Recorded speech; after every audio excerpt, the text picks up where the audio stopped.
할렐루야. 네. 할렐루야. 폭염입니다. 폭염. 하지만 주님께서 우리에게 은혜의 담비를 내려주실 것이라 저는 믿습니다. 우리 장우 옆에 있는 분들에게 함께 그렇게 축복해 보실까요? 주님의 담비가 여러분과 함께 하십니다. 한번 그 자리에 일어나 보실까요? 요즘 우리가 사도행전을 보고 있는데 사도행전에 있었던 그 사도들의 고백처럼 오늘 우리 예배 가운데 그런 고백이 동일하게 일어나길 원합니다. 우리 옆에 있는 분들에게 한번 말씀해 보십시오. 하나님의 당신의 고백을 기뻐하십니다. 함께 찬양하시겠습니다. 수많은 무리들이 줄지어 그분을 보기 위해 따르네. 평범한 모습이신 그분 앞에 나의 무릎이 꿇어 경배하네.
할렐루야. 예수 이름 앞에 나온 자 복이 있습니다. 우리 차원의 옆에 분들에게 다시 한번 축복해 보시죠. 당신은 축복받은 사람입니다. 아멘.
내 모든 삶의 행복 주안에 주님 안에 있네. 나의 숨쉬는 순간들로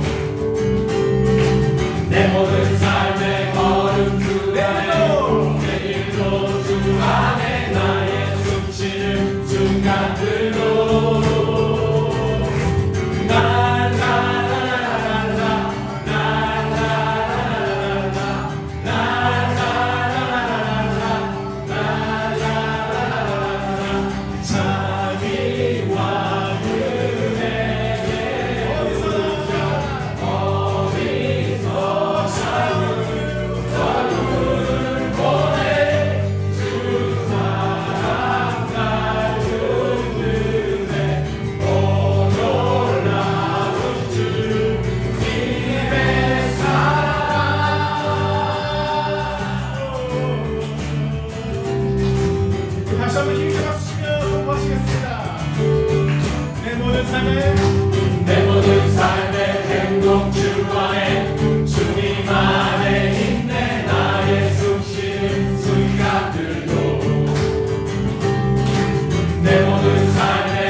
주님을 찬양하시겠습니다.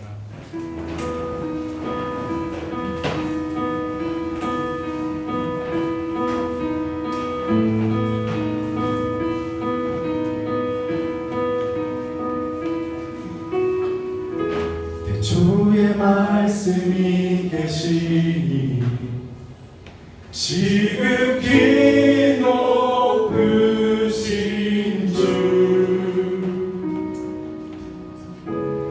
우리 감주인 주 영광 예수 나타내셨네.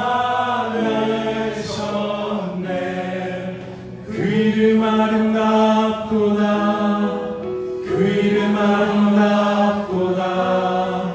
나의 왕 예수 그리스도.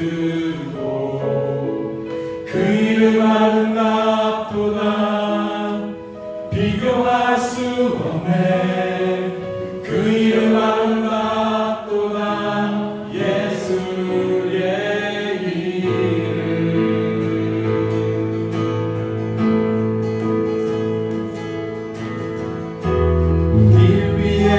오신 주에게 하나님 따라 일했네.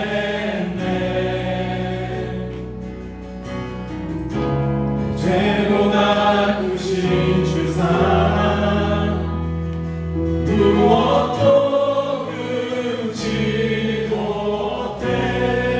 그 이름 영이었더라. 그 이름 영이었더라. 나의 왕 예수 그리스도. 그 이름 영이었더라. 비교할 수 없네. 그 이름 영이었더라. 예수의 이름. 그 이름 영이었더라. 예수의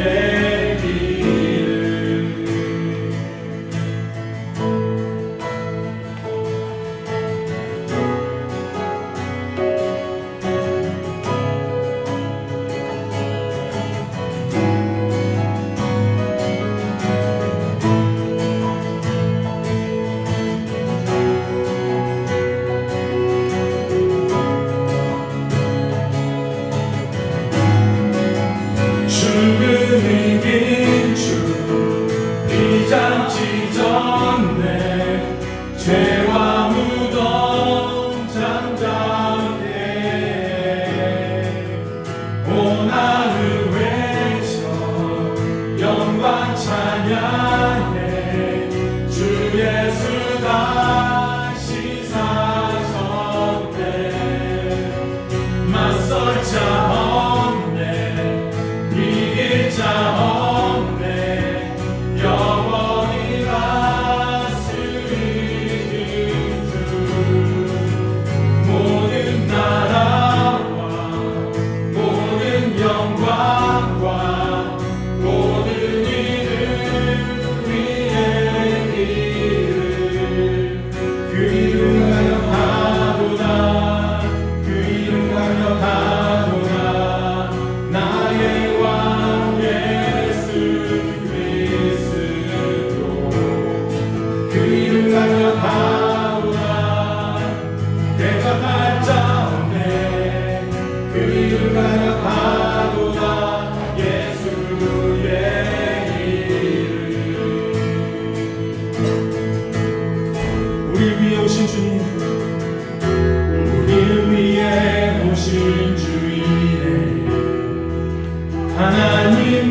사도들의 고백이 바로 지금 우리의 고백이 되길 원합니다.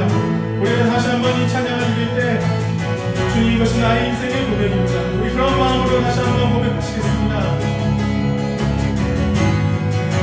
죽음이 길치 피자치 전에 죄와 무덤 잠자게 해 고난을 외쳐 영광 찬양해 주 예수 다시 사셨네 맞설 자 없네 이길 자 없네 영원히 다스리는 주 모든 나라 모든 영광과 모든 이름 위에 이름 그 이름 강력하도다 그 이름 강력하도다 나의 왕 예수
안에 주님보다는 교만이 말씀과 기도가 아닌 현실과 타협했던 시간들을 회개하며 주님 앞에 고백합시다.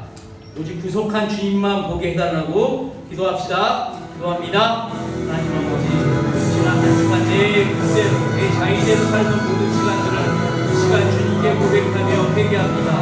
아버지 하나님, 아버지 저희의 말씀과 기도로 살지 않고 아버지 제 뜻으로도 오직 나갔던 그 시간 또한 아버지 이 시간 주님께 고백합니다. 주여 은혜로 보여주시옵시고 저희 회개를 받아 주시옵시고 저희가 세임을 받아 다시 이 예배에 임할 수 있도록 주여 함께하여 주시옵소서.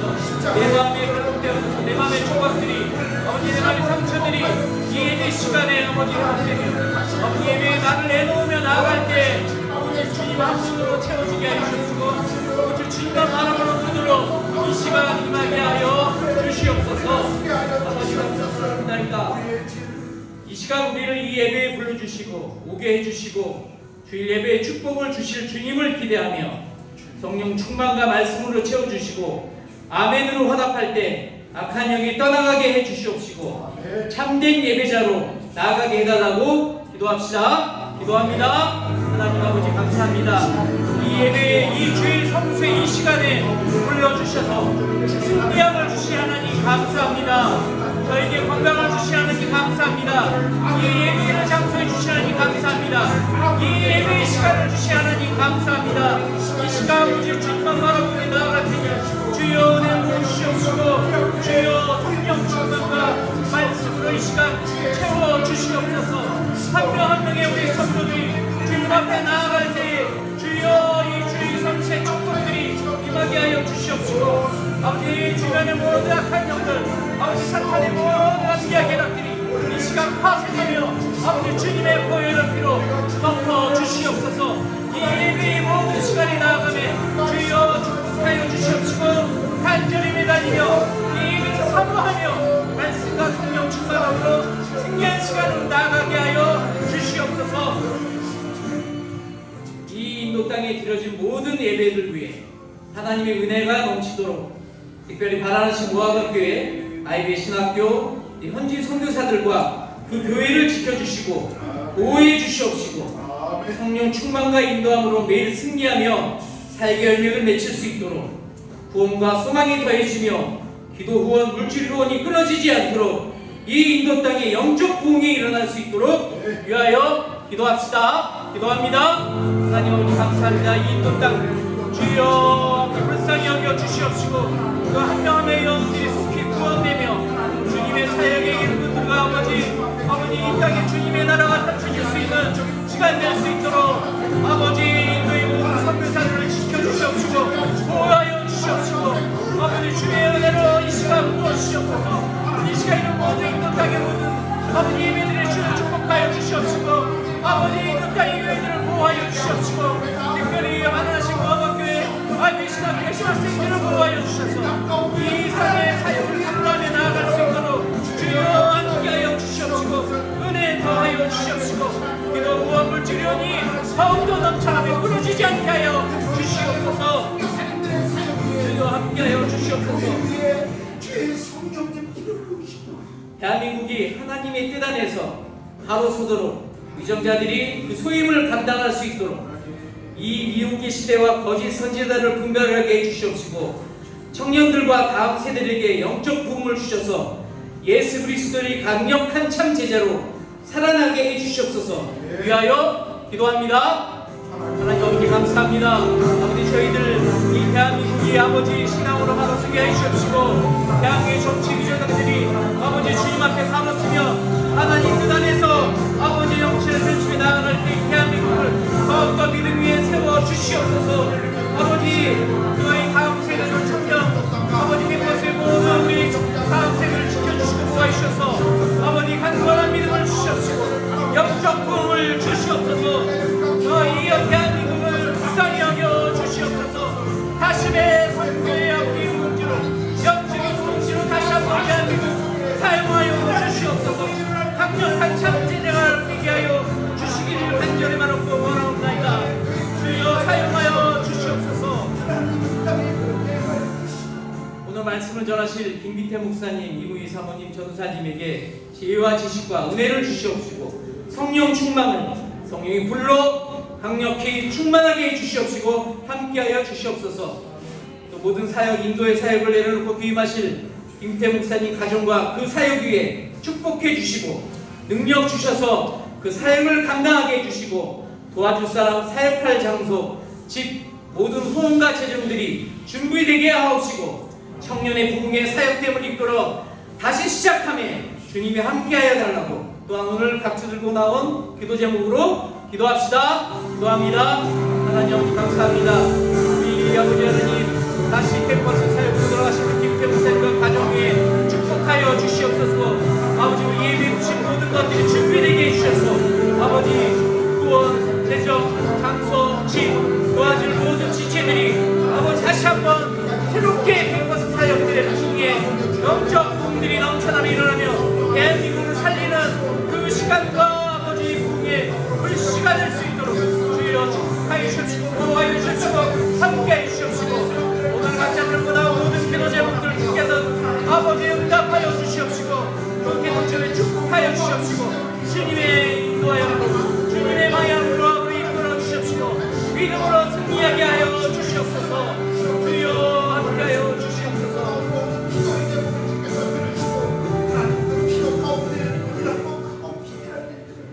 하나님 감사합니다. 이 예배에 주님을 만나게 해주시고 말씀과 성령 충만을 간구하며 은혜를 부어 주시옵소서. 모든 영광을 주님이 받으시옵소서. 영원한 사랑으로 사랑해 주셔서 감사합니다. 주님의 보혈을 의지하며 나아가게 해 주시옵소서. 성령 충만을 주시옵소서. 성령 은사를 사모하게 해 주셔서 말씀과 성령 충만으로 말미암아 주님이 주신 사명과 이 땅의 삶을 살아나가게 해 주시옵시고 믿음으로 승리하게 해 주시옵소서. 지금 마음과 육체의 질병과 고통에 힘든 자들에게 주님이 위로하여 주옵시고 치료의 영을 부어주셔서 치료하여 주시옵고 하나님의 성실함을 믿고 살아내며 회복되게 하여 주시옵소서. 고난 속에서도 인내하게 하여 주시옵시고 말씀과 기도 생활이 더욱더 이어지고 기쁨으로 예수님의 참된 제자 참된 성도 될 수 있게 하옵소서. 다음 세대와 우리 자녀들을 보호해 주시옵시고 환경에 지치지 않게 해 주시옵소서. 새 힘 주시옵소서. 믿음의 반석 위에 굳건히 새겨 주시옵시고 세워 주시옵시고 눈물로 중보 기도하게 하옵시고 그 기도가 영혼을 살리는 기도가 되게 하옵소서. 눈물의 영성으로 승리하게 하옵소서.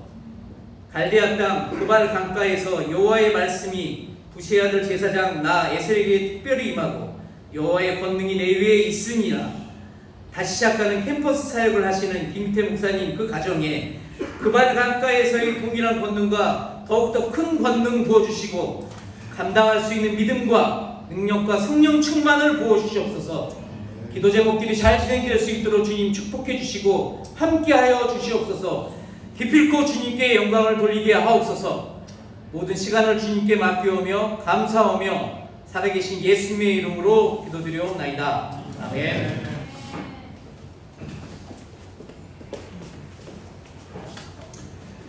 이 시간에는 사도행전 강의 5번째인데요. 사도행전 9장 1절에서 19절 우리 송시영 형제가 나와서 봉독할 때 우리 다 같이 일어나셔서 그 말씀을 우리가 듣겠습니다.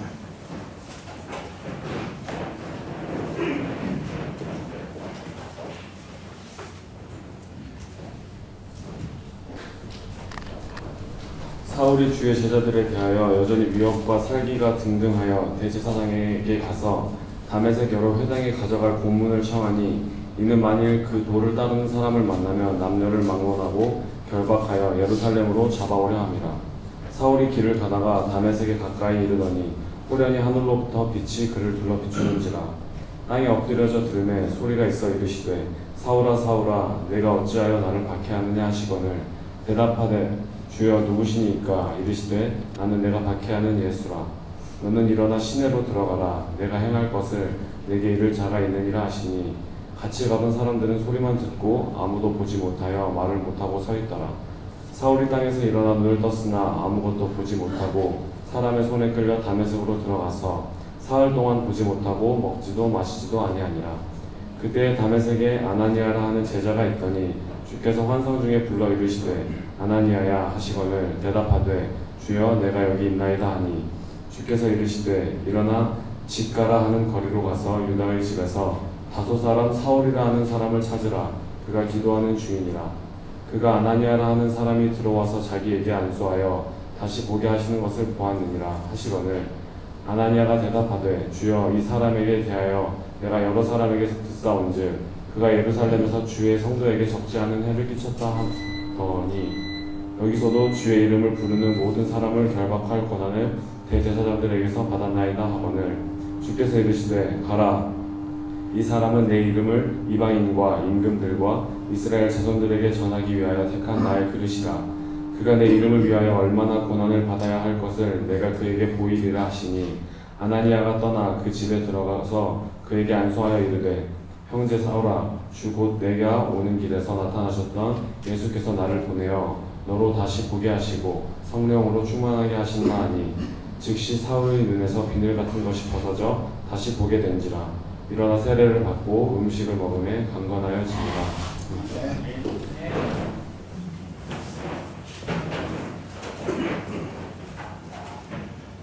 네, 우리 이 시간에는 남성 중창당의 특송이 있겠습니다.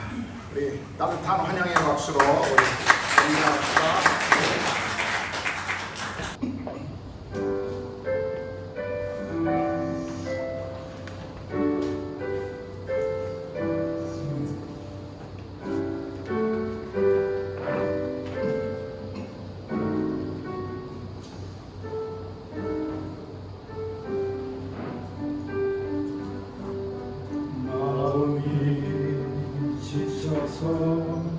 기도할 수 없고 눈물이 빗물처럼 흘러내릴 때 주님은 우리 연약함을 아시고 사랑으로 인도하시는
주님을 찬양하네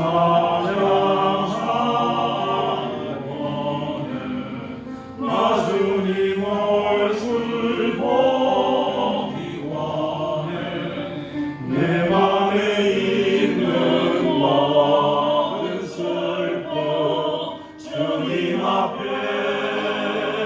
내놓기 원해 주님 앞에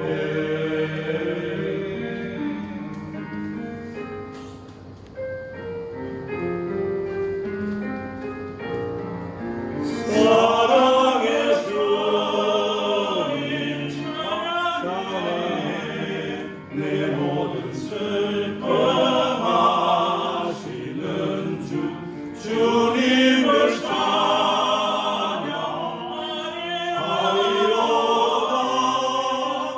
내 맘 다해 정성 다해 주님을 찬양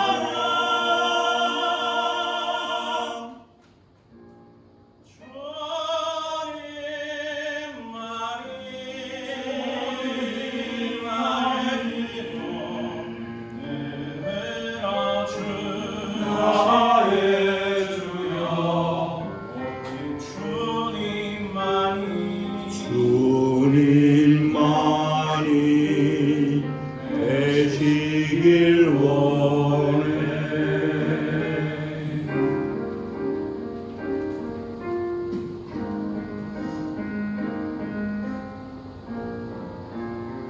주님을 사랑하기 원해 나 주님 찬양하기 원해 내 맘에 찾아오신 주께 진심으로 감사하길 간절히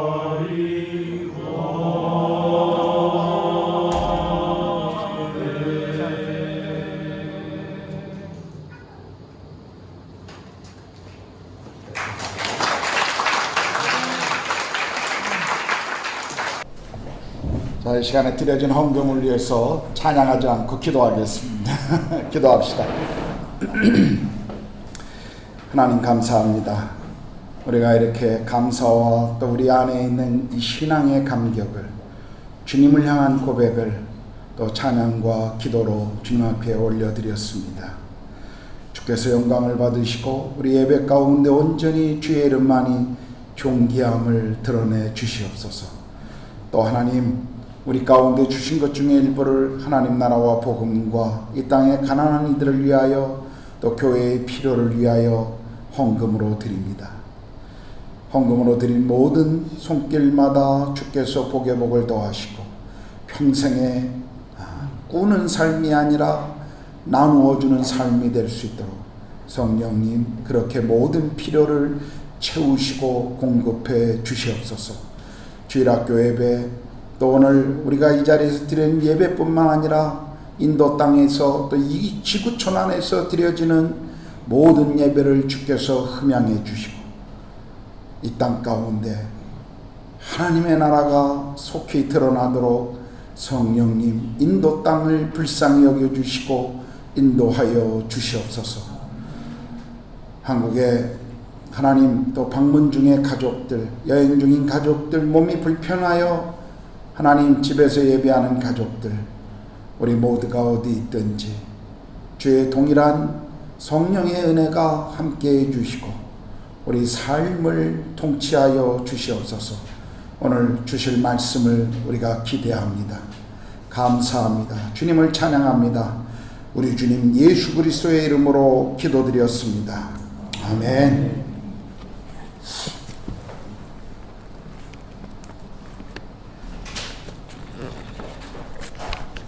원래는 사도행전 4장의 말씀을 오늘 나누려고 생각했었습니다.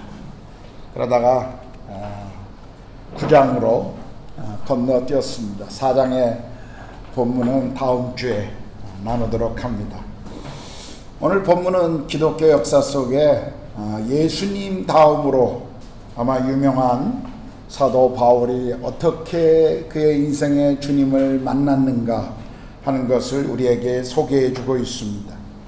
바울의 회심 그리고 구원의 사건은 기독교 역사에 얼마나 중요한지 사도행전에서도 3번을 반복하여 기록하고 있습니다. 9장, 22장, 26장에 서로 다른 관점에서 사도 바울이 어떻게 주님을 만났고 또 주님 그분의 부르심 앞에 순종했는가를 우리에게 설명해 주고 있습니다. 오늘 우리가 읽었던 본문을 보면 바울이 주님을 만난 후에 주님의 말씀에 순종하는 것과 아울러 아나니아라고 하는 한 제자가 주님의 말씀 앞에 동일하게 순종하는 것을 볼 수가 있습니다.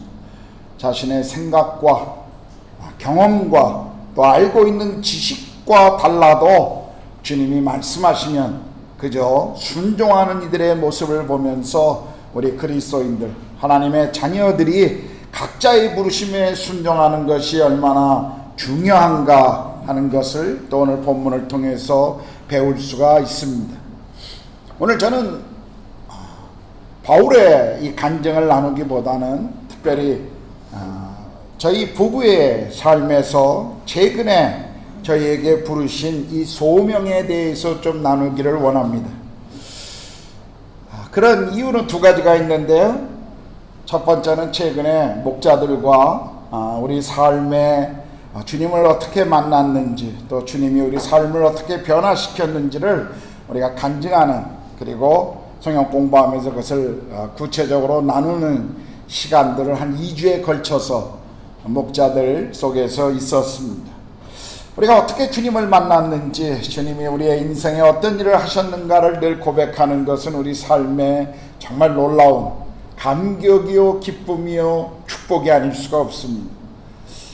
그 간증들을 제가 듣고 간증문을 이렇게 보면서 제가 성경 공부나 또 예배 설교 중에 간간히 제 인생 가운데 저를 만나 주셨던 주님에 대한 그 이야기들을 잠시 이렇게 한 적은 있었는데, 한 번도 정말 제 삶에 일어났던 일들을 우리 성도들과 나눈 적이 없구나 하는 생각을 갖게 되었습니다.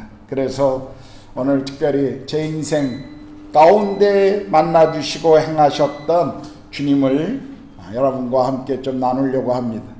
또 한 가지는 최근에 저희 부부가 내린 결정에 대한 또 몇 가지 오해들이나 아니면 또 다른 생각들을 좀 가지고 계신 분들이 있다고 하는 이야기를 들었습니다. 그래서 이런 부분들을 좀 더 분명하고 함께 또 몸된 지체들과 나누는 것이 좋겠다 하는 생각이 들었습니다. 저는 굉장히 화목한 가정에서 3형제 중에 막내로 태어났습니다. 저희 아버지는 이북에서 큰형님과 7남매 중에 큰형님과 마지막 2 아들, 마지막이었던 저희 아버님이 내려오셨고, 그리고 남쪽에서 성실함으로 이렇게 자수성가하신 분 중에 한 분이십니다. 그런 분들의 특징 중에 하나가 굉장히 가정을 중요하게 여기고 가족밖에 모르는 그런 분이셨습니다. 굉장히 루틴이 분명하셔서 돌아가시는 날까지 요양원에 계시면서도 자신의 삶의 그 패턴을 전혀 잃어버리지 않고 살아갔던, 그래서 제 아내는 늘 아버님이 참 깨끗하신 분이시다라는 그런 이야기를 하곤 했었습니다. 막내라 그런지 어렸을 때부터 엄격하신 아버님이셨지만 별로 아버지에 대한 두려움이 없었습니다. 그냥 편하고 사랑을 많이 받고 자랐습니다. 저희 아버지는 좀 엄격하고 내성적인 분이셨다면 어머니는 굉장히 성격이 밝으신 분이시고 긍정적이신 분이셨습니다. 그런 영향을 저는 많이 받고 자랐습니다. 경제적으로도 별로 어려움이 없었기 때문에 제 삶에 있어서 부족함이 별로 없이 자랄 수가 있었고, 학교에서나 또 주변에서 늘 리더십들을 가지고 또 적극적이고 낙천적인 제 성격 때문에 사람들과 늘 좋은 관계를 가지면서 성장할 수가 있었습니다. 제가 가지고 있었던 당시의 인생의 목표는 한 가지였습니다. 어떻게 하면 세상을 재미있게 살까였습니다. 그것이 제 인생의 유일한 목표였습니다.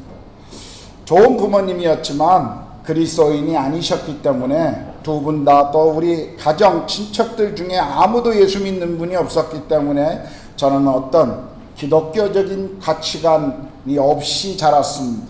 그래서 제 삶의 유일한 목표와 가치가 있다면 내 삶을 어떻게 즐겁게 살아갈까 하는 것이었습니다.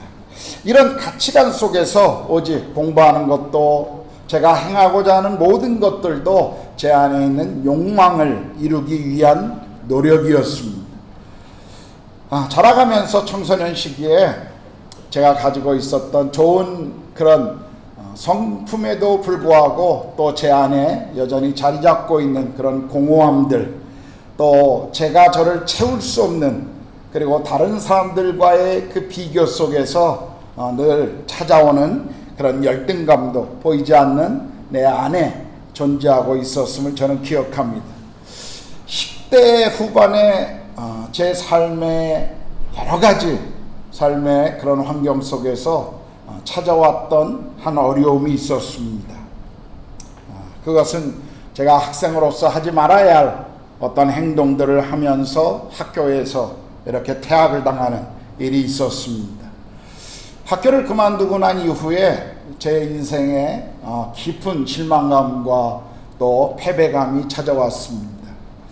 부모님을 실망시키고 제 주변의 사람들을 실망시켰다고 하는 것이 저에게는 아주 큰 어려움이었고 큰 좌절이었습니다.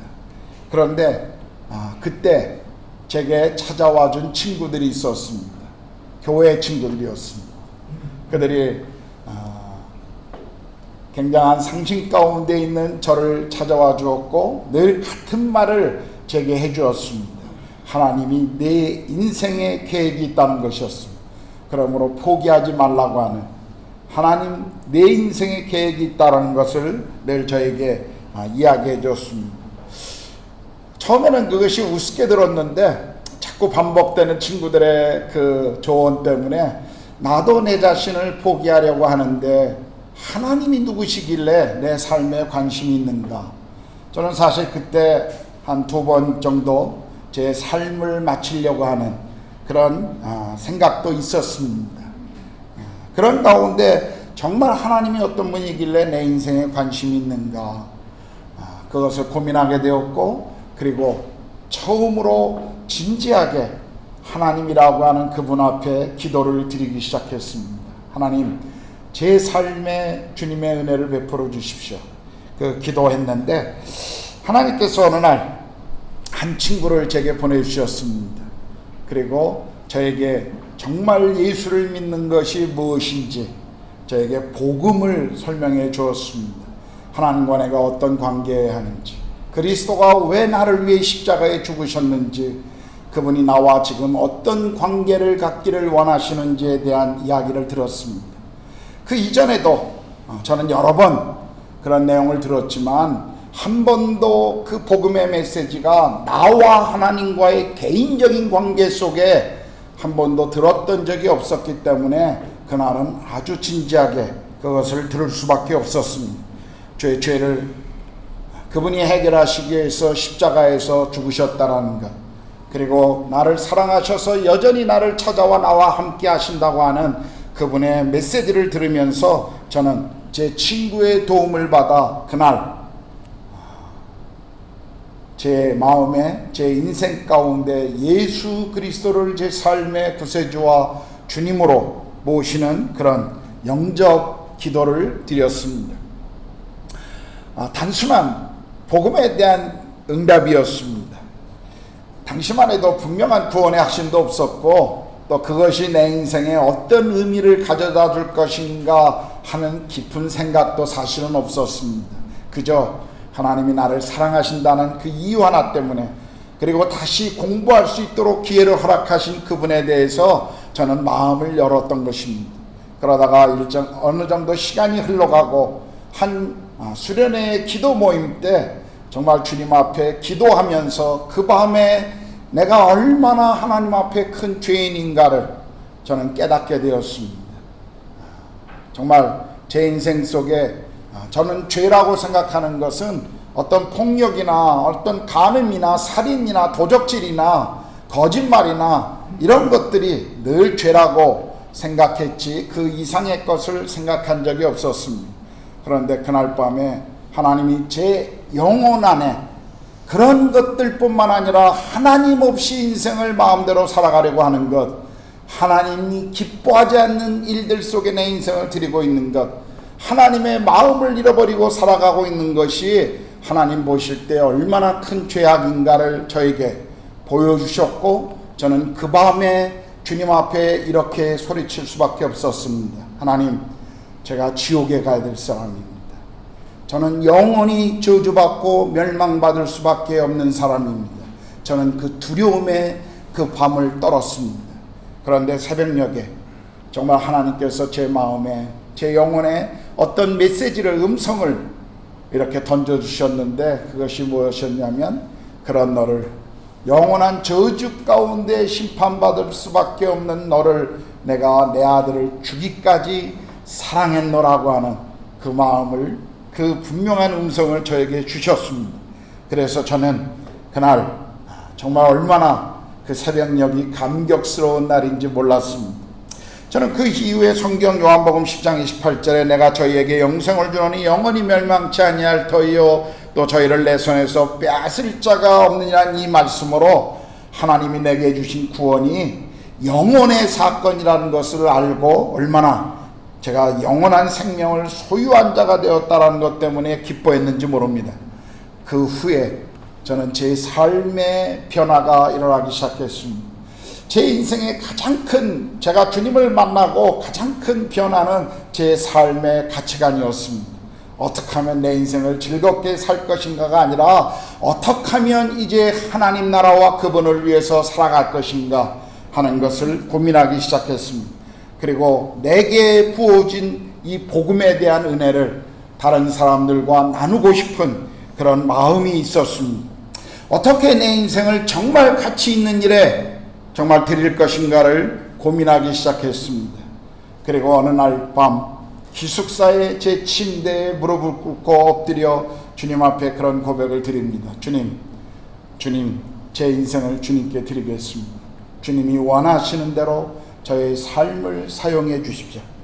그때 사도행전 20장 24절의 말씀이 제가 주장했던 말씀이었습니다. 내가 달려갈 길과 주 예수께 받은 사명 곧 하나님의 은혜의 복음을 증거하는 일을 마치려 하면은 나의 생명을 조금 더 귀한 것으로 여기지 아니하겠노라. 그때 그것이 저의 고백이었습니다. 주님, 제가 복음과 하나님 나라를 위해서 제 삶을 드리기를 원합니다.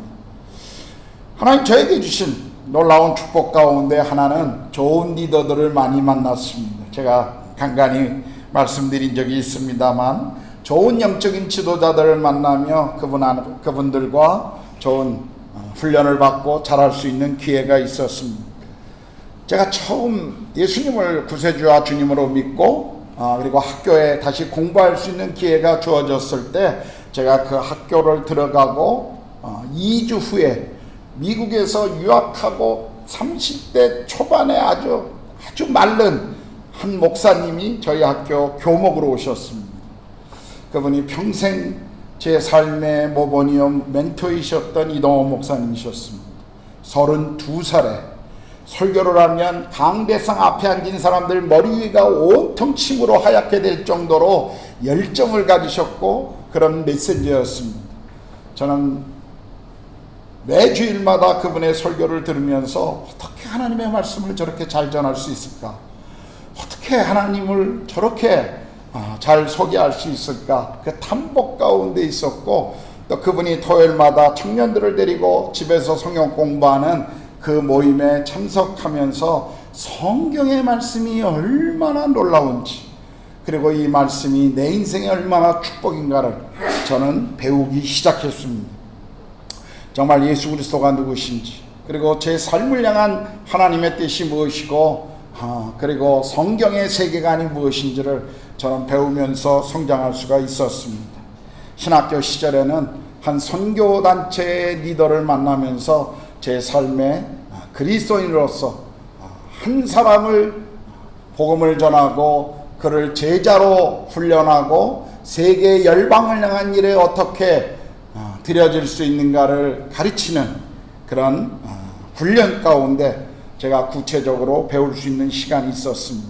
그때 제가 주님 앞에 드렸던 고백이 있었습니다. 제가 그리스도의 제자로 성장하고 또 다른 이들을 복음을 전하고 또 그리스도의 제자로 훈련하면서 주님 앞에 드렸던 고백이 있습니다. 하나님, 제 평생에 어느 곳에 어떤 삶에 살든지 저는 그리스도의 제자로 제 삶을 드리고 그리스도 제자 삼는 일에 제 평생의 시간들을 드리겠습니다.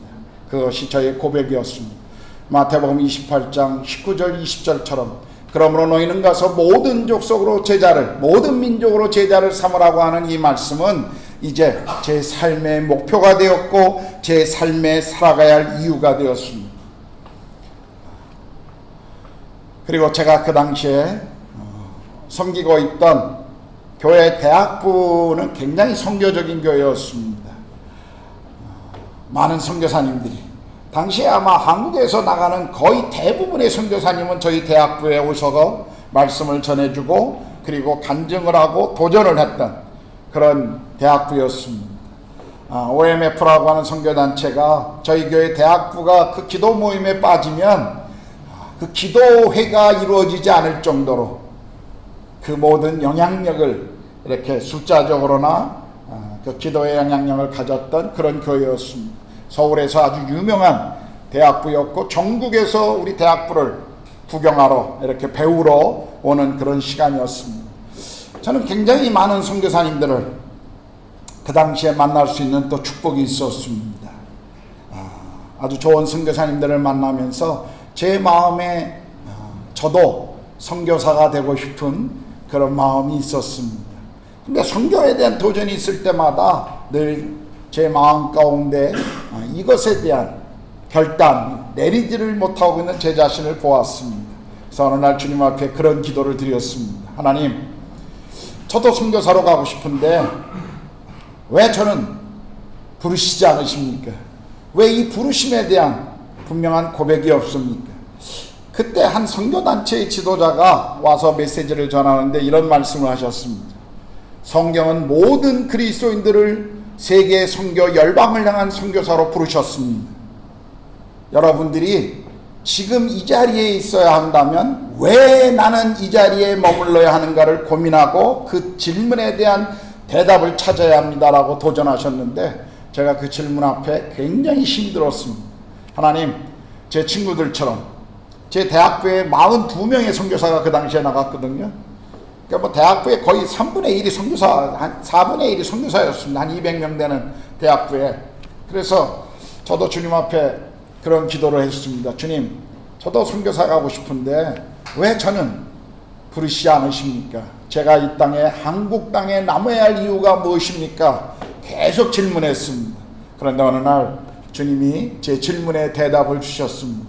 너는 나가지 말고 보내는 사람이 되라라고 저에게 말씀해 주셨습니다. 그래서 그때부터 저는 제 친구들과 선교사로 헌신한 친구들과 함께 이런 고백을 했습니다.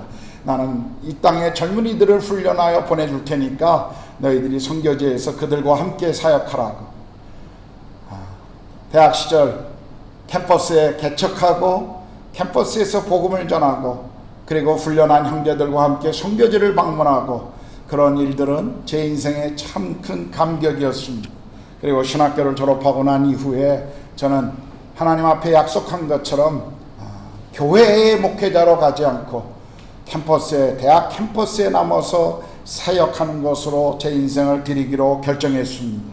10년에 걸쳐서 대학 캠퍼스에서 사역하면서 주님은 참 많은 일들을 저희에게 행하셨습니다. 캠퍼스에서 영혼들이 주님을 만나고 성경 공부와 제자 훈련을 통해서 주님을 알아가고 그리고 방학 때마다 함께 세계 열방을 향해 방문하면서 그 땅에서 함께 사역하고 또 그 열방을 향한 꿈들을 늘 키워갔었습니다. 1990년에 제 단체의 제자였던 한 자매를 만나 저는 결혼했습니다. 제 아내입니다. 저하고 6살 차이가 나는데요. 제가 학생 사역을 할 때 저희 학생이었습니다. 뭐 아시는 분들은 다 알지만 대학 졸업하기 전에 저하고 약혼했고 졸업과 동시에 저와 결혼했습니다. 함께 부부가 저희는 캠퍼스에서 젊은이들을 섬겼습니다. 굉장히 어려움들이 많이 있었습니다. 저는 교회 목회를 하지 않고 캠퍼스를 한다는 것 때문에 그 사역을 이해하지 못하는 목사님들로부터 많은 비난을 받을 때도 있었습니다. 그리고 더 교회 사역으로 인볼브되고 교회 목회자가 되라고 하는 많은 유혹도 있었습니다. 저를 좋아했던 어떤 목사님들이 또 신학교 교수님들이 교회 사역으로 이렇게 추천해주고 할 때마다 저는 젊은이들을 위한 사역자입니다라고, 캠퍼스 사역자입니다라고 늘 캠퍼스에 남아 있으려고 했습니다. 10년 동안 저희 부부에게 가장 힘든 것은 재정적인 어려움이었습니다. 헌금을 모금하고 또 그렇게 살아가는 데 있어서 늘 충분하지 않은 재정 때문에 어려웠습니다. 한 번도 어렵다라고 생각해 본 적이 정말 없습니다. 사례비를 받으면 헌금과 또 성경헌금과 다른 사람들을 위한 구제헌금을 띄놓고 보면 늘 남는 것이 3만 원이었습니다. 저희는 그날 피자헛에 가서 아이들과 피자 한 판을 먹고 29일을 기도하면서 주님을 바라보고 살았습니다. 정말 그렇게 살았습니다. 아무것도 없는 그런 집에서 우리는 학생들과 함께 뒹굴고 늘 결혼 이후에 저희 집에는 젊은이들이 함께 살았습니다. 언젠가 제 아내하고 돌아보니까 한 4년 정도, 결혼생활 34년에 4년 정도만 우리 가족이 살았고 한 30년은 우리 가정, 우리 집에 늘 누군가가, 간사들이, 학생들이, 인턴 선교사가, 단기 선교사가 가정에서 살면서 함께 주님을 알아가고 숨겼던 그런 시간들이었습니다. 늘 지금도 아내와 함께 그런 얘기를 합니다. 그때가 참 좋았다고. 주님만 바라보는, 주님 아니면 살 수 없는 그 시간이 우리 인생의 큰 축복이었다라고 늘 우리는 말합니다. 그렇지만 저희는 참 화화롭게 살았습니다.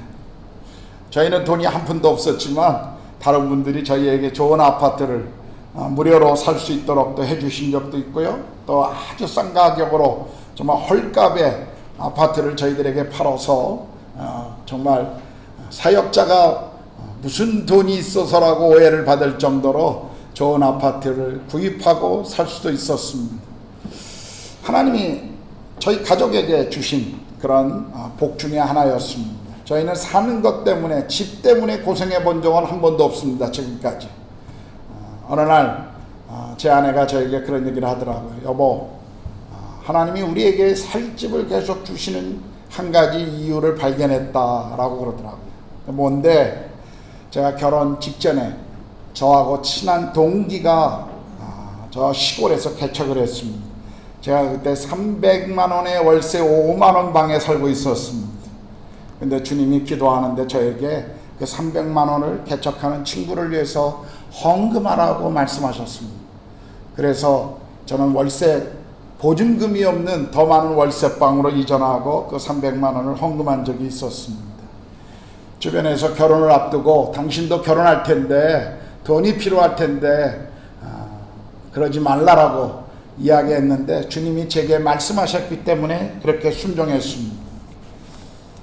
그 이후로 결혼 초부터 저희는 한 번도 집 문제에 있어서 어려워 본 적이 없습니다. 남들이 보기에는 우리가 가진 이상의 좋은 집에서 늘 저희는 살았습니다. 이게 하나님의 은혜였습니다.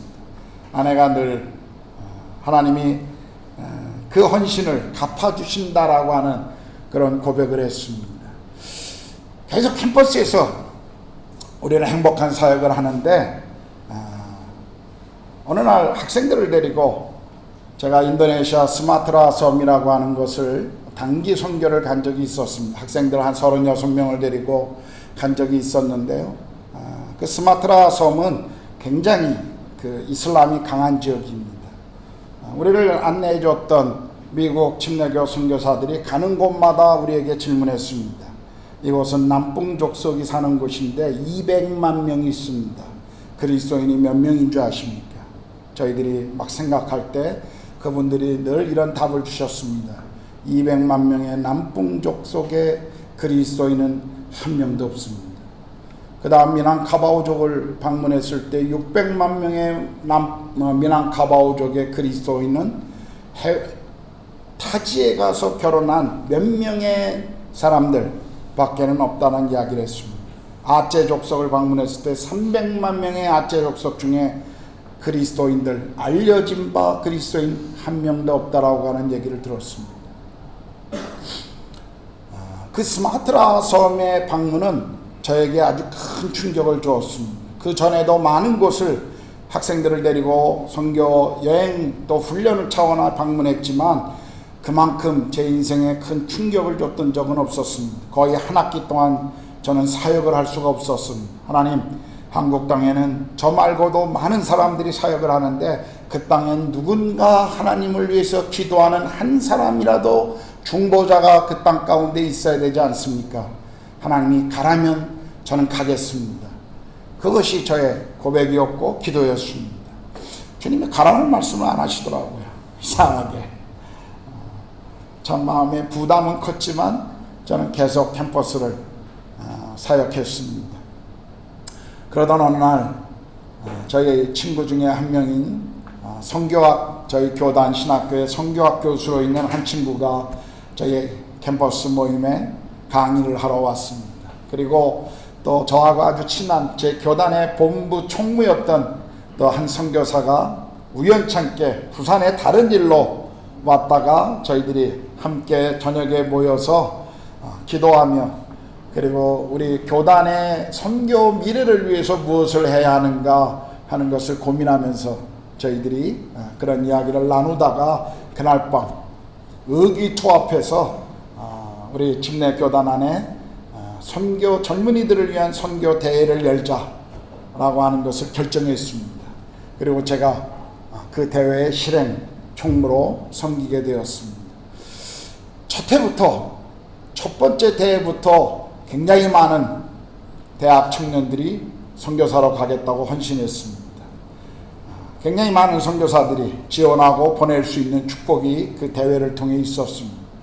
두 번째 선교대회 때도 제가 실행 총무였는데 그 마지막 집회 강사로 오신 분이 여러분의 젊음의 11조를 주님께 드리라고 도전하고 있고 많은 젊은이들이 그 도전에 응답해서 앞에 나와서 무릎을 꿇고 눈물로 기도하고 있고 또 선교사들과 저와 같은 목사들이 그들을 축복하고 기도하는데 주님이 제 마음에 한 가지 질문을 탁 던지시더라고요.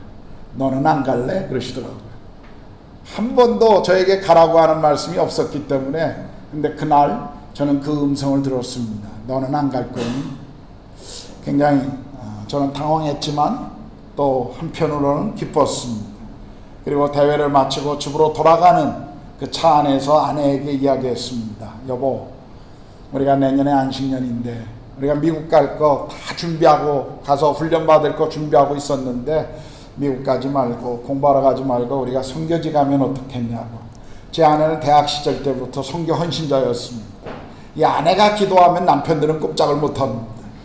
자기는 선교사로 가고 싶었지만 남편이 늘 보내는 사람이라고 말했기 때문에 자기는 기도하고 그냥 기다리고 있었습니다. 제 고백 때문에 제 아내는 너무 기뻐했고 저희는 그래서 인도네시아로 가고 싶었지만 저희 본부에서 카자흐스탄에 선교사들이 사역하고 젊은이들이 일어나기 시작하는데 당신이 캠퍼스 사역자니까 카자흐에 가서 대학생들을 위해서 사역하면 어떠냐라고 제안해 주셔서 저희는 카자흐스탄으로 선교사로 갑니다. 카자흐스탄에 있는 동안 선임 선교사와 함께 저희가 캠퍼스 사역을 했습니다. 하나님이 아주 놀라운 은혜를 주셨어요. 정말 많은 사람들이 그때는 막 그물을 던지면 막 걸려올 때였습니다. 소련이 무너지고 이 공허한 시기에 정말 복음을 전하면 젊은이들이 막 몰려올 때였어요. 매주마다 10명에서 20명씩 몰려오고 주님을 만나고 성경 공부에 들어올 때였습니다. 처음에 제가 앞으로 들어올 사람들을 대비해서 한 10명 정도를 따로 훈련하면서 앞으로 리더로 세울 사람들을 훈련해야 되는데 6개월 만에 그들의 숫자가 부족할 정도였습니다. 엄청나게 많은 젊은이들이 와서 저희가 아우트리치로 교회가 아닌 밖에서 젊은이들을 모으고 복음을 전하고 그들을 훈련하는 그런 일들을 하다가 저희는 계속 남고 싶었는데 교회에서 선교 목사가 필요하니까 좀 들어와서 선교 행정에 대한 일을 하면 좋겠다라는 제안이 지구촌 교회에서 있었습니다. 그때 이 목사님이 지구촌에 오셔서 한국에 오셔서 교회를 처음 개척하셨고 교회가 한 5,000명 정도 성장하면서 교회가 있어야 할 중요한 목적 중에 하나가 세계 선교인데 이 일을 세팅하고 훈련할 사람이 필요한데 네가 좀 오면 좋겠다 라고 말씀해 주셨습니다.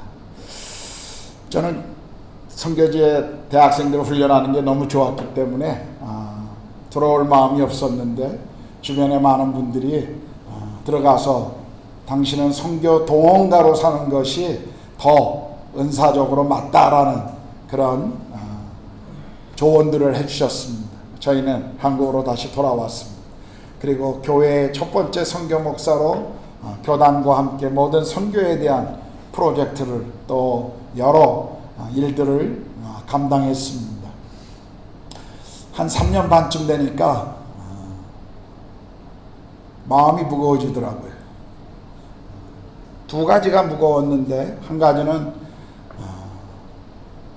굉장히 좋은 교회에서 좋은 목사님 밑에서 머물면서 굉장히 편한 환경, 교회가 대형 교회다 보니까 모든 것들을 교회가 책임져 주고 있었습니다. 너무나 편안하고 평생에 제 인생 속에 딱 3년 정확한 액수를 정확한 날짜에 통장에 들어오는 생활을 해봤습니다. 제 아내도 너무 좋아했습니다. 한 가지 빼고는요, 교회가 너무 많이 일이 많아서 늘 새벽에 나가서 밤 11시, 12시에 들어오는 것만 빼면 너무 좋았습니다. 근데 어느 날 제가 이 편안한 삶이 제 인생의 발목을 잡을 것이 두려워하고 있던 시간에 주님이 저에게 아주 무서운 말씀을 하셨습니다. 새벽에 기도하는데 너 다시 나가라 라고 말씀하시는 거였습니다. 제가 그 주님의 고백 앞에, 질문 앞에 대답할 수가 없었습니다. 처음 30대 중반에는 겁없이 나갔는데 선교지가 어떤 것인가를 이미 경험하고 나니까 그 다음에 이 모든 것을 포기하고 나간다는 것이 쉽지 않았습니다. 더 큰 교회에서의 초청도 있었고요, 교회 안에서의 인정감도 있었고 너무 편안한 것들이 제 삶을 이미 붙들고 있었습니다. 주님 앞에 저는 계속 항거했습니다. 주님, 제가 한국에 있는 것이 오히려 더 많은 일들을 할 수 있지 않습니까? 가는 것보다 더 많은 일을 할 수 있지 않습니까? 근데 주님이 계속 저에게 가라고 말씀하셨어요. 참 많은 질문을 던지는데 주님이 또 제게 한 가지를 질문하시더라고요. 네가 말하고 있는 그 모든 것의 주인이 누구냐 하는 것이었습니다. 네 인생의 주인이 누구냐? 저는 그 질문 앞에 주님이십니다라고 고백하고 다시 모든 것을 정리하고 선교지로 떠났습니다. 다시 카자흐스탄, 첫사랑이었던 카자흐스탄으로 돌아갔습니다. 그리고 10년을 그곳에서 한 번의 추방과 함께 3번의 이사를 하며 그 땅을 사랑하고 그 땅의 젊은이들을 또 교회를 개척하고 또 섬겼습니다. 카자흐스탄의 저희 부부의 삶은 굉장한 행복감이었습니다. 사랑하는 땅으로 다시 돌아왔고 그리고 사랑하는 사람들을 만나고 사역에 대한 열매들을 얻고 참 기쁨이었지만 그러나 또 한편으로 카자흐는 저희 부부에게 굉장한 광야였고 어려움이었습니다. 저와 아내는 우울증으로 정말 힘들었습니다.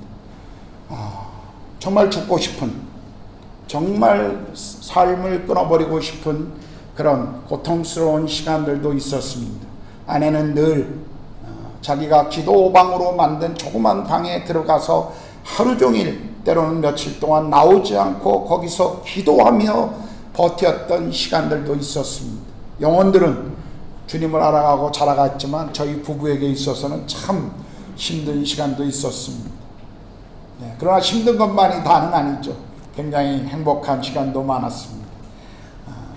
그러다가 제자들이 자라고 또 신학교를 가고 졸업해서 사역을 하는 제자들이 일어나면서 선교사의 가장 큰 영광은 현지인에게 사역을 위임하고 떠나는 것입니다. 저희는 그렇게 배웠고 또 그것이 선교사가 가질 수 있는 가장 큰 영광이라고 저희는 알았습니다.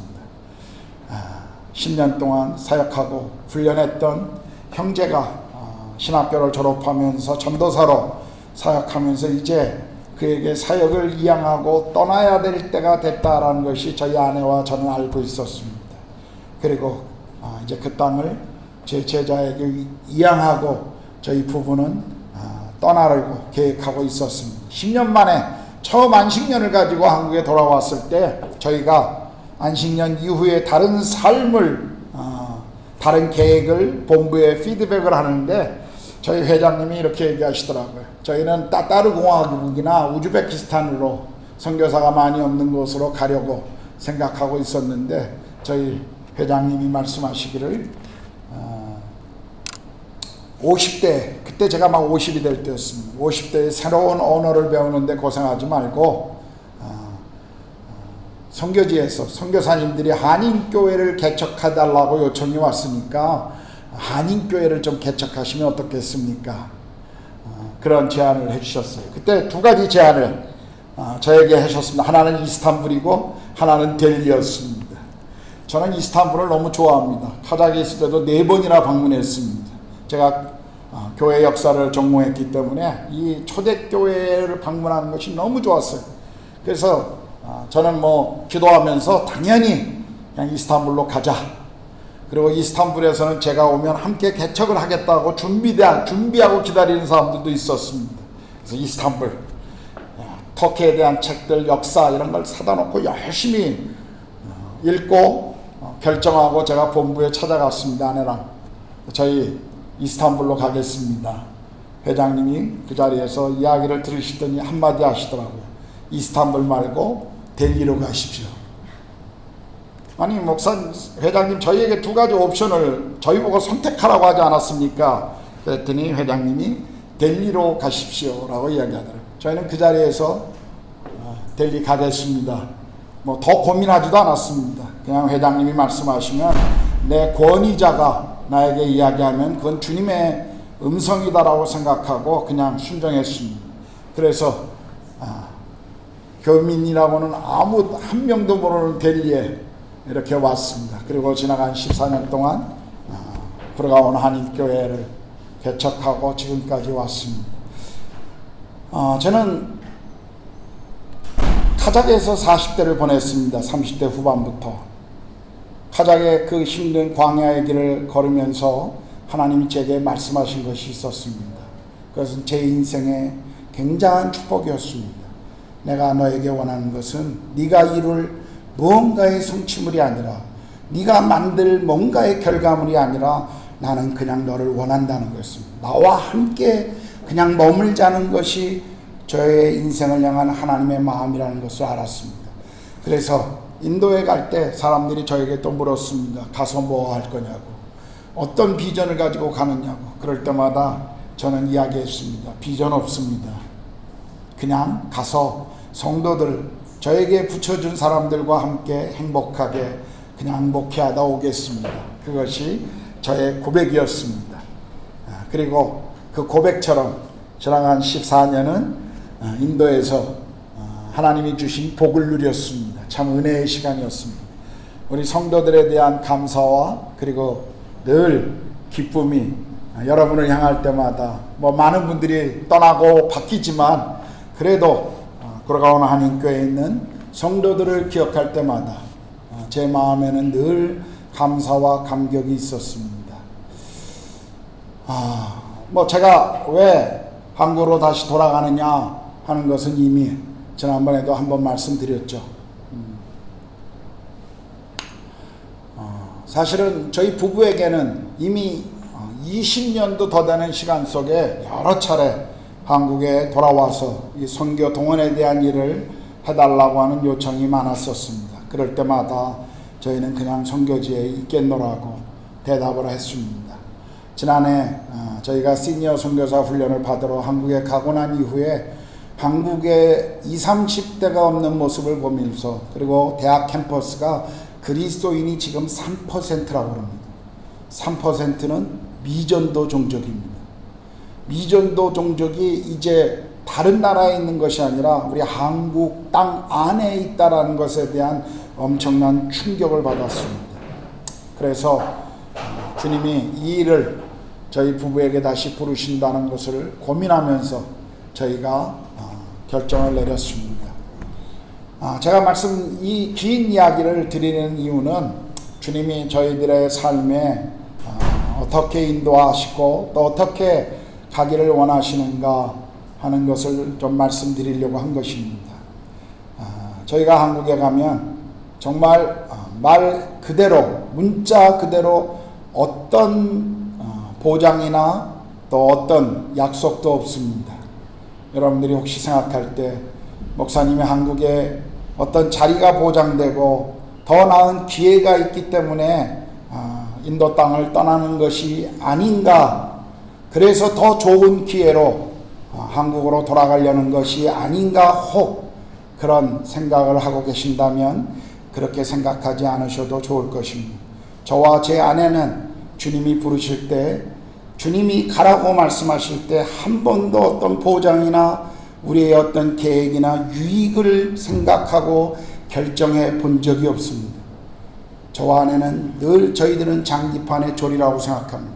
주님이 가라고 그러면 가고, 멈추라고 그러면 멈추고, 죽으라면 죽는 것이 그분을 따라가는 삶의 태도라고 저희는 배워왔고 또 그렇게 살아가고 있습니다. 한국으로 가는 그 갑작스러운 저의 발표 때문에 성도들이 많이 당황하고 당혹스러웠음도 압니다. 그리고 이런 이야기들을 좀 더 자세하게 성도들과 나눠달라고 하는 목자 팀 안에서도 이야기가 있었지만, 제가 떠나는 사람으로 성도들을 두고 가야 하는 입장에서 그런 말씀을 드리는 것이 여러분들의 마음에 어떤 부담이나 어려움을, 불편함을 드리는 것이 저는 송구스러워서 말씀을 드릴 수가 없었습니다. 그냥 저와 여러분은 부르심을 받고 그 부르심을 따라가는 사람들입니다. 저는 풀타임 사역으로 주님이 부르셨고, 여러분은 가정이나 직장으로 하나님이 부르신 사람들입니다. 부르심을 받은 장소만 다를 뿐이지 그곳에서 주님의 일을 하는 사람들, 주님을 따라가는 하나님의 나라를 위해 삶을 드리는 것은 똑같은 삶을 살아가고 있다고 저는 믿습니다.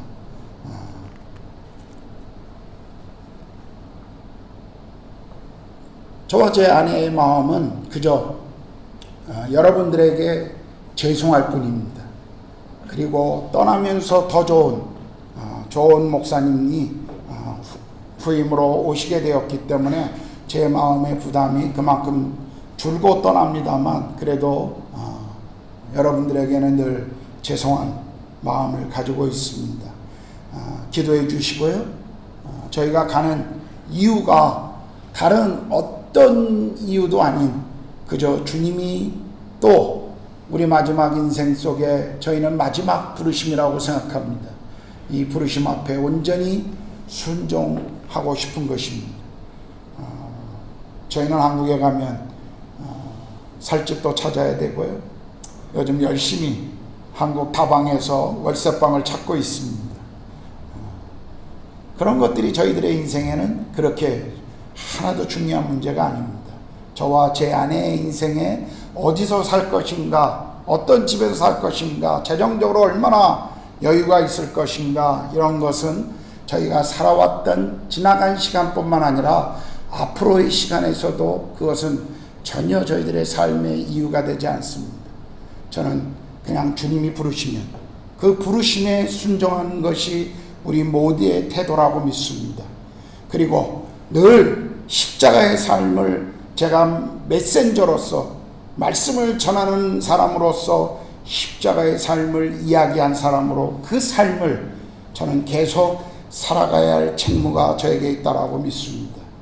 여러분도 그냥 여러분에게 주어진 그 십자가의 길을 계속 걸어갈 수 있기를 원합니다. 여러분을 위해서도 저는 계속 기도하고 있습니다. 교회가 계속 평안한 가운데 잘 성장할 수 있도록, 교회가 이 땅 가운데 또 이 땅에 하나님이 우리 교회 가운데 부르신 사람들을 통해서 행하시고자 하는 것들이 계속 진행되기를 저는 기도하고 있습니다. 그래서 여러분들에게 오늘 이 긴 이야기를, 제 간증을 말씀드리는 이유는 그냥 기도해 주시면 됩니다. 기도해 주시고요, 또 저도 여러분들을 위해서 기도하겠습니다. 하나님이 우리 교회와 또 여러분과 저의 삶에서 그 부르신 부름의 자리에 우리 모두가 온전히 순종할 수 있기를 축복합니다. 기도합시다. 하나님 아버지,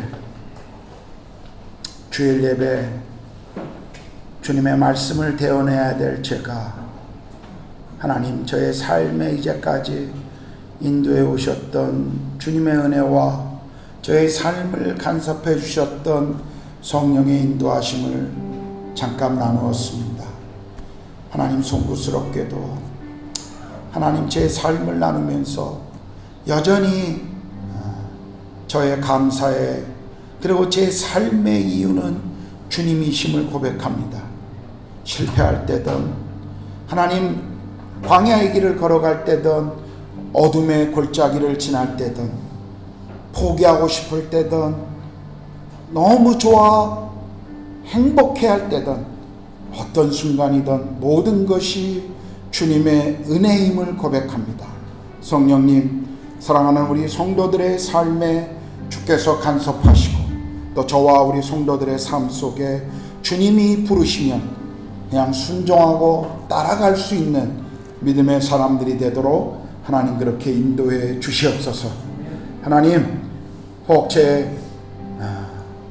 전한 저의 간증 속에 하나님이 기뻐하지 않는 그런 부끄러운 분들이 있다면 주님이 제하시고 온전히 주의 이름만이 높아지기를 소망합니다. 우리 교회를 계속 붙잡아 주시고 또 오고 가는 또 위임과 새로 오시는 목사님과의 이 모든 시간 속에 하나님, 우리 교회가 더 큰 성숙을 향해 더 큰 성령님의 다스림과 통치하심 아래 들어가는, 그래서 주님이 우리 교회의 주인이심이 여전히 고백되어지는 그런 아름다운 교회 되도록 성령님 그렇게 우리 모두를 축복해 주시옵소서. 감사합니다. 우리를 세상의 모든 죄악으로부터 부르셔서 구원해 주시고 우리를 다시 세상을 향해 나아가라고 부르시는 그 부르심 앞에 우리가 순종하기를 원합니다. 주님을 찬양합니다. 우리 주님 예수 그리스도의 이름으로 기도드렸습니다. 아멘. 다 같이 일어나셔서 찬송가 323장 찬양하시겠습니다.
이제는 우리 주님 예수 그리스도의 은혜와 하나님의 그 크신 사랑하심과 성령의 내주하시고 교제케 하심이 또한 주 우리를 부르신 그 부름의 자리에서 주께 순종하며 주를 따라가기를 소망하는 우리 구로가온 한인교회 모든 성도들 머리 위와 우리 자녀들과 산업이와 인도 땅에서 하나님 나라와 복음을 위해 삶을 드리고 계시는 모든 선교사님들과 그 가정과 그 사역의 열매 위에 이제로부터 영원토록 함께 하시기를 간절히 축원하옵나이다. 아멘.